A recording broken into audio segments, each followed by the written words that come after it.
Welcome back to my channel. কেমন আছো তোমরা সবাই? আমি তো অনেক ভালো আছি। এই যে দেখো আমি রেডি হয়ে নিয়েছি এবং খুব ঢং দেখাচ্ছি। আমরা যাব হচ্ছে মেলা। এই যে মিস্টার শর্মাকেও দেখিয়ে নিলাম। এখন এই যে আমরা বেরিয়ে পড়েছি। বাইরে যেহেতু ধুলো ওড়ে ওই জন্য একদম নিজেকে খুব ভালো করে প্রোটেক্ট করে নিয়েছি।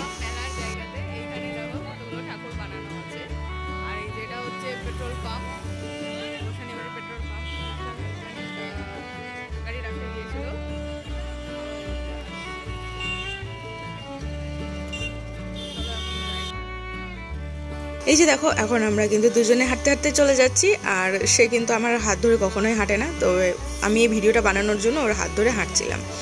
পৌঁছে গেলাম। এই যে একটু হেঁটে গেলেই কিন্তু মেলার জায়গা। আর এই মেলাটা হচ্ছে কোথায় জানো? এই মেলাটা হচ্ছে মাসানপাটের মেলা। যাই হোক, তো আমরা টুকটুক করে হাঁটতে হাঁটতে চলে এলাম মেলাতে। আর এটা হচ্ছিল বিকেলবেলাতে, মানে আমরা বিকেলবেলা গিয়েছিলাম। আর দেখো এখানে কিন্তু নতুন ঠাকুর ওঠাবে বলে মন্দিরটা কিন্তু ফাঁকা হয়ে আছে। আর যে পুরনো ঠাকুরটা সেটা কিন্তু এই পাশে রাখা আছে। আর মিস্টার শর্মা ভিডিও বানাচ্ছে, তো জানোই কীরকম হয় মিস্টার শর্মার ভিডিও। এই যে দেখো এই জায়গাটা দেখো পরিষ্কার করছে এবং উপর কাপড়টা আর কি টাঙানো হচ্ছে নতুন কাপড়। আর এটা হচ্ছে পুরানোটা। সবাই পুরনোটাকেই কিন্তু পুজো করছিল। আবার নেক্সট টাইম যদি কখনো যাই মাসানপাটে তাহলে অবশ্যই তোমাদেরকে কিন্তু নতুন ঠাকুরটা শেয়ার করবো।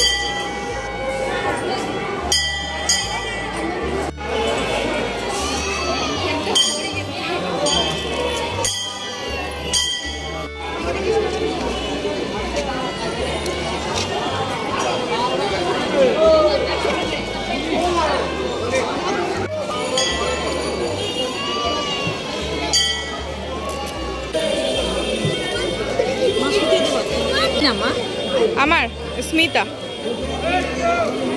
এরপরে দেখো ঠাকুরকে একটু পুজো দিয়ে নিলাম। তারপরে এখানে মাথায় ওই তিলকগুলো নিয়ে নিলাম। তারপর এখানে একটা ধাগা বেঁধে নিলাম। এখন আমরা দেখো বৃষ্টি পড়েছিল বলে এই কাদাযুক্ত রাস্তার উপর দিয়ে হেঁটে হেঁটে যাচ্ছি। আর মেলার মূল আকর্ষণ হচ্ছে 10 টাকার জিনিস, যেটা আমার খুব ভালো লাগে। তো ঘুরে ঘুরে দেখছিলাম দোকানগুলো।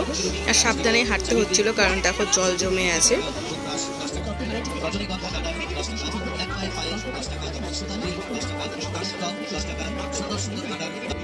সাংসারিক অনেক জিনিসই দেখছিলাম, বাট আমি কিন্তু কিছুই কিনিনি এইখান থেকে। আর এখানকার জিনিসগুলো কিন্তু খুব ভালো ছিল, বিশেষ করে স্টিলের জিনিসগুলো। তো সেগুলো আর কি দেখছিলাম। আর ওই যে উপর দিকে ওইদিকে গড়ে যাওয়ার রাস্তা, তো আমরা গড়ে উঠিনি, নিচেই দাঁড়িয়েছিলাম। আর এখান থেকে খেয়ে নিলাম একটা কুলফি, যেটা ছিল একেবারে বকওয়াস খেতে। মানে এখানকার মানে আমার শ্বশুরবাড়ি এলাকার আর কি আইসক্রিম খেয়ে আমি মজা পাই না, বিশেষ করে লোকাল আইসক্রিমগুলো। আর নর্মাল যেগুলো ব্র্যান্ডেড সেগুলো তো সব জায়গায় একই রকমই পাওয়া যায়। তো এই যে দেখো আমি আইসক্রিম খাওয়া চালু করে দিয়েছি। আর আমার কপালের যে ত্রিশূলের যে চিহ্নটা আঁকা হয়েছে দেখো কি সুন্দর দেখাচ্ছে। এখন আমরা যাব হচ্ছে গ্যাম্বলিং করতে। গ্যাম্বলিং মানে জানো, এই যে এগুলো করতে যাব, মানে এই খেলাগুলো খেলতে যাব।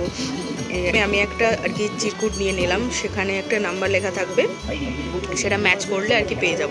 তো ফার্স্টেই যেটা তুলেছিলাম সেখানেই পেয়ে গিয়েছে এই যে এই কলমটা বেশ ভালো ছিল। মিস্টার হাজব্যান্ড ইউজ করে শেষ করে দিয়েছে একদম। আর এখানে দেখো কি সুন্দর বাচ্চাদের অনেক খেলাগুলোও ছিল। তারপরে কিন্তু আরও একটা নতুন খেলায় চলে এসেছি। এই যে বলগুলো নাম্বারিং করা আছে, সেই সমস্ত জায়গায় ফেলতে হবে। তারপরে টোটাল নাম্বার যেটা হবে তার সঙ্গে যদি ওদের প্রোডাক্টের নাম্বারগুলো মিলে যায় তাহলে কিন্তু আমরা গিফটগুলো পেয়ে যাব। ফার্স্টে তো মিস্টার হাজব্যান্ড খেলে নিল, এরপর আমার খেলার পালা। আর জানো 3বার না 4বার আমরা খেলেছি, তার মধ্যে 3টে পেয়েছি হচ্ছে এই যে এই ছাঁকনিগুলো, প্লাস্টিকের ছাঁকনিগুলো। না, আমরা মনে হয় 5বার খেলেছিলাম, তার মধ্যে যেহেতু 3বার আমরা পেয়েছি, একই জিনিস পেয়েছি, ওই জন্য ওটা টাকা লাগেনি, জাস্ট 2বারের টাকা লেগেছিল। আর এখানে চলে এসেছি পাপড়ি চাট খেতে। আর মিস্টার হাজব্যান্ড ওই যে দেখো ওইখানে খেলাগুলো হচ্ছে, যে জিনিসপাতি অনেক সাজানো আছে, ওইখানে আবারও টিকিট কাটতে গিয়েছে, কিন্তু ওখান থেকেও কিছু পাইনি আমরা। এরপরে পাপড়ি চাট খেয়ে আবারও আমরা একটা খেলা খেলবো। ওই দিন যে মেলায় গিয়েছিলাম আমরা শুধু ওই খেলাগুলোই খেলেছি, আর খাওয়া দাওয়া খুব একটা করিনি, জাস্ট খেলাগুলোই খেলেছি, যেটা আমার খুবই ভালো লেগেছে। তো চলো তোমরা দেখতে থাকো আর কি কি খেলা খেললাম আমরা।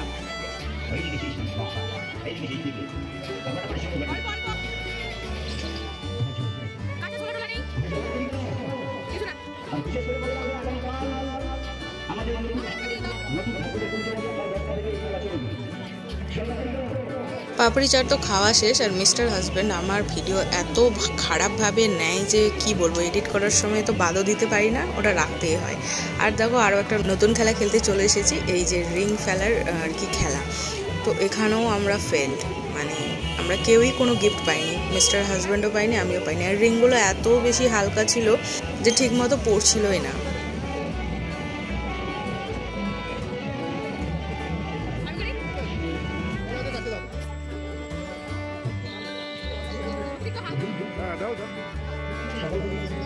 যখন মিস্টার হাজব্যান্ড খেলছিল আমি ভাবছিলাম মনে এই ছেলেটা একদমই পারে না, বাট আমার যখন পালা এলো এটা ফেলার, তখন আমি বুঝতে পারলাম কি ও কেন পারলো না। কারণ এটা সত্যি অত্যন্ত হালকা ছিল, এই জন্য এইদিকে ওইদিকে চলে যাচ্ছিলো।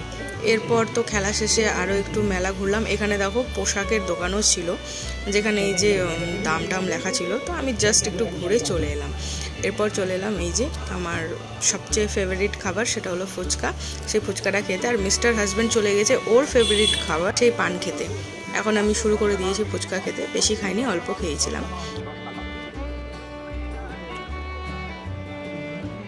আর সন্ধেবেলা কিন্তু মেলাটা দেখতে অনেক বেশি ভালো লাগে, কারণ চারপাশে অনেক লাইট জ্বলে। এরপর মেলা থেকে বেরিয়ে যাচ্ছি, এখন আমরা বেরোচ্ছি বাড়ির পথে। তো বাড়ি ফেরার আগে এখান থেকে নিয়ে নিচ্ছিলাম বিরিয়ানি। ভিডিও কিন্তু এখানে এখনও শেষ হয়নি, কারণ বাড়ি ফিরে গিয়েছিলাম আরও একটা জায়গায়। কোথায় গিয়েছিলাম সেটা জানতে হলে কিন্তু ভিডিওটা না টেনে দেখতে হবে। আর ওখান থেকে খেয়ে নিলাম একটা সিঙ্গাড়া, আর আগে বাড়ি এসে রেডি হয়ে নিয়েছি, কারণ যাবো হচ্ছে বিয়ে বাড়ি। তো জানিও তোটা হয়তো ভালো লাগছে না, যাই হোক খুব সিম্পলভাবে সেরেছি। তো এখন বিয়ে বাড়ি যাই, চলো।